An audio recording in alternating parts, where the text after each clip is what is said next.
آپ اپنے آپ کو سنبھالے، موت مہلت نہیں دیتی۔ ایک واقعہ میں نے پڑھا، دل لرز گیا کہ آخر کس طریقے سے انسان ابھی موجود رہتا ہے اور پھر ختم ہو جاتا ہے۔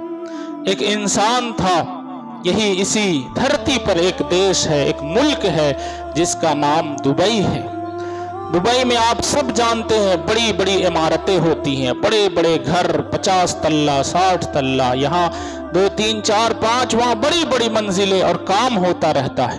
ایک انسان جو ہندوستان سے گیا اور وہاں پہ وہ بیچارہ نوکری کر رہا تھا، 50 منزلہ اوپر منزل پہ وہ کام کر رہا تھا۔ دیکھو، موت اگر نہیں ہے تو کچھ بھی ہو جائے نہیں آتی ہے، اور اگر موت ہوتی ہے تو کوئی روک بھی نہیں سکتا ہے۔ وہ 50 منزلہ پہ 50 تلے پہ کام کر رہا تھا، اچانک اس کا پاؤں پھسلا، زمین پہ آ کے گرا، زمین پہ گرا، لیکن اللہ کی قدرت کا کرشمہ یہ تھا کہ وہ فوراً کھڑا ہو کر مسکرانے لگا۔ لوگوں نے جب اس منظر کو دیکھا حیرت میں پڑ گئے، پریشان ہو گئے کہ ایسا کیسے ہو سکتا ہے، انسان ایک تلہ سے گر جائے تو چکنا چور ہو جاتا ہے، اس کے ساتھ ایسا کیا ہوا کہ اس کو تھوڑی سی خروچ بھی نہیں آئی۔ وہ مسکرا رہا تھا، جتنے اس کے انڈین ساتھی تھے، دوست تھے، بھائی تھے، سب نے خوشی سے اس کو گلے لگایا اور کہا تجھے اللہ نے نئی زندگی دے دی، ورنہ ہم تو سمجھ رہے تھے کہ تو چتھڑی اڑ گیا ہوگا، بوٹی بوٹی ہو گیا ہوگا۔ وہ بڑا خوش تھا۔ سبھی دوستوں نے کہا کہ اے میرے پیارے دوست، جب تجھے زندگی مل گئی ہے، دیکھیے موت ایک سیکنڈ بھی مہلت نہیں دیتی اگر ٹائم ہو جائے تو۔ سب نے اس سے کہا تجھے زندگی مل گئی ہے، بڑی خوشی کی بات ہے، تو بچ گیا ہے، نئی زندگی مل گئی ہے، اے میرے دوست ایسا کر کہ تو ہمیں مٹھائی کھلا دے۔ اس نے بھی کہا بہت اچھی بات ہے، اس لیے کہ ایسے میں بچتا کون ہے، اتنا اوپر سے گر کر بچتا کون ہے۔ وہ کیا کرتا ہے، سامنے جہاں وہ کھڑا تھا، اس طرف کھڑا تھا، اس طرف روڈ کے اس طرف مٹھائی کی دکان تھی۔ اب جب انسان خوش ہوتا ہے، مدہوش ہوتا ہے، تو وہ دائیں بائیں نہیں دیکھتا ہے، وہ اپنے آپ میں مگن ہوتا ہے۔ اس کو خوشی تھی کہ اللہ نے مجھے نئی زندگی دے دی۔ سامنے مٹھائی کی دکان تھی، اپنے دھن میں وہ دوڑ پڑا مٹھائی لانے کے لیے، لیکن ہوتا کیا ہے، ایک چھوٹی سی گاڑی 4 ویلر گاڑی آ رہی تھی، اس کو پیستے ہوئے پار ہو جاتی۔ ابھی 5 منٹ پہلے جو 50 تلہ سے گرنے کے بعد بھی نہیں مرا تھا، ایک چھوٹی سی گاڑی نے اس کی بوٹی بوٹی اڑا کر رکھ دی۔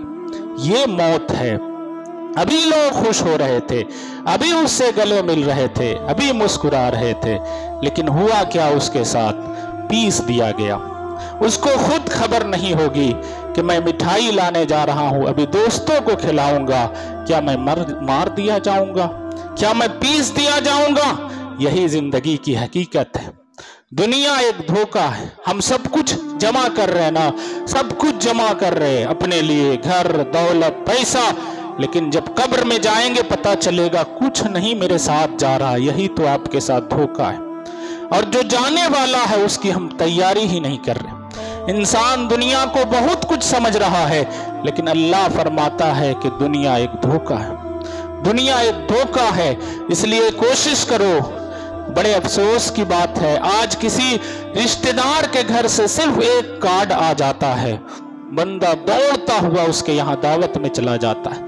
مہینہ دن پہلے ایک کارڈ آیا، تیاری شروع کر دی، لیکن اللہ تعالیٰ ہر دن 5 مرتبہ اپنے مؤذن سے دعوت دلواتا ہے کہ بلا میرے بندے کو، ابھی اس کے پاس وقت ہے، ابھی اس کے پاس ٹائم ہے۔ میں رؤوف الرحیم ہوں، میں غفور الرحیم ہوں۔ بندے کو کس چیز نے دھوکے میں رکھا ہے، وہ اپنے آپ کو کیا سمجھ رہا ہے، بول اس کو کہ اپنے اللہ کی بارگاہ میں آ جائے، ورنہ کل اسے موقع نہیں دیا جائے گا۔ کل جب وہ اللہ کی پکڑ میں آئے گا، ہم یہ سمجھتے ہیں کہ اللہ ناراض ہو تو ہمارا رزق چھین لیتا، نہیں مسلمانوں۔ ہم یہ سمجھتے کہ اللہ ناراض ہو تو ہماری صحت چھین لیتا، نہیں مسلمانوں۔ ویسے تو پھر جو غیر مسلم ہیں ان کو پورا برباد ہو جانا چاہیے، نہیں، اللہ یہ سب نہیں چھینتا ہے، اللہ آپ سے سجدے کی توفیق چھین لیتا ہے۔ اگر وہ ناراض ہوتا ہے تو آپ کو اس لائق ہی نہیں سمجھتا کہ وہ میری بارگاہ میں آئے اور مجھے سجدہ کرے، وہ آپ سے سجدے کی توفیق چھین لیتا ہے۔ اس لیے کوشش کرے کہ اپنے اللہ کو راضی کرے، دھیرے دھیرے کوشش کرے، آپ نماز پڑھنے کی کوشش کرے۔ دل کو سکون تبھی ملے گا جب آپ اللہ کا ذکر کریں گے، جب آپ اللہ کی عبادت کریں گے۔ آپ کو پتا ہے جب ایک انسان نماز نہیں پڑھتا ہے تو اس کے ساتھ کیا ہوتا ہے۔ پیارے نبی صلی اللہ علیہ وسلم فرماتے ہیں کہ ایک اژدہا ہے جس کا نام ہے اشجاع الاقرع، یعنی ایک گنجا سانپ ہے، جو انسان نماز نہیں پڑھتا ہے اس کی قبر میں داخل کیا جائے گا، اور وہ سانپ اتنا خطرناک ہوگا کہ اس کی آنکھ سے آگ نکل رہی ہوگی، آگ کے شعلے بھڑک رہے ہوں گے، اس کا ہاتھ اتنا لمبا کہ ایک دن کا راستہ طے کیا جائے پھر بھی اس کے ہاتھ تک نہیں پہنچو گے۔ آپ سمجھ رہے ہوگے کہ سانپ کا ہاتھ نہیں ہوتا۔ سائنس نے جب ریسرچ کیا تو پتا چلا کہ آج سے ہزاروں سال پہلے سانپ کے ہاتھ اور پاؤں دونوں ہوتے تھے، اس کے چلنے کی وجہ سے دھیرے دھیرے وہ ختم ہو گیا۔ تو پیارے نبی تو سب جانتے ہیں، فرماتے ہیں کہ ہاتھ اتنا لمبا تو وہ سانپ کتنا لمبا ہو۔ انسان سے وہ سانپ پوچھے گا کہ بتا فجر کی نماز پڑھی تھی یا آرام سے سو رہا تھا، تھوڑی سی تکلیف اٹھائی تھی اپنے اللہ کے لیے یا آرام کر رہا تھا؟ وہ انسان کہے گا کہ میں تو سو رہا تھا۔ وہ سانپ اپنا ایسا وہ آپ کو کاٹے گا، اس طرح سے وہ ڈسے گا آپ کو کہ زمین کے اندر چلے جاؤ گے، اور اس وقت تک آپ کو تکلیف دیتا رہے گا جب تک ظہر کا وقت نہ آ جائے۔ پھر پوچھے گا بتا ظہر کی نماز پڑھی تھی کہ نہیں پڑھی تھی؟ پھر وہ انسان کہے گا نہیں پڑھا تھا۔ پھر عصر تک وہ عذاب دیتا رہے گا۔ عصر میں پوچھے گا بتا عصر کی پڑھی تھی کہ نہیں پڑھی تھی؟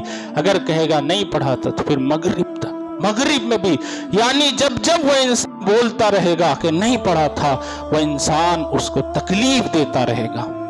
میرے بھائیو، آپ سوچو تو صحیح، ایک چھوٹا سا دنیا کا سانپ اگر ہمیں کاٹ لے انسان مر جاتا ہے، بچھو ڈنک مار دے کتنی تکلیف ہوتی ہے، ایک چھوٹا سا کیڑا کاٹ لے انسان پریشان ہوتا ہے۔ وہ ایسا سانپ جو اتنا خطرناک کہ اس کی آنکھ سے آگ کے شعلے بھڑک رہے ہو، وہ جب آپ کو کاٹے گا تو کیا تکلیف ہوگی۔ میں اپنی طرف سے نہیں کہہ رہا ہوں، حضور صلی اللہ علیہ وسلم نے فرمایا ہے۔ اس لیے آپ کوشش کریں، یہ دنیا ایک دھوکہ ہے، یہ دنیا ایک دھوکہ، اتنا آپ جان لیں۔